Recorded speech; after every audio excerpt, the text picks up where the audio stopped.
దూరం జరుకో. పెళ్ళావు నేను రా ఉదించా చెప్పి కూడు కూడా పెట్టింది మీకు. అది కాదునా, పెళ్లి కొడుకని తెలియద్దా? టక్కు వేస్ట్ అయిపోతుందా? పెళ్ళంటే చాలు టక్కులు, ఉంగరాలు, చైన్లు. మనం రాలా అంతే. పెద్దలు ఎవరు రాలేదా? దీనికి పెద్దలు కూడా రారా?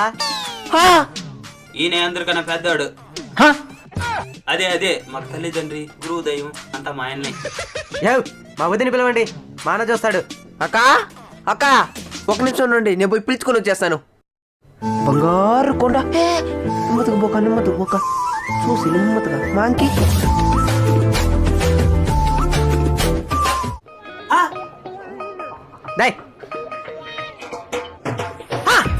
వదినేంద్ర ఇంత తెల్లగున్నదా? కూడా లెక్కాలంటే కాకులు మరుకుంటారు అనుకుంటే పావురాలు మరుకున్నారేంద్రా? వాడికి ఇంకా 2 అక్కలు ఉన్నారు, జీవించేద్దాం. మంచా ఎందుకు నిలబడుకుంటారు? కాళ్ళు నొప్పులు పుడుతుంది.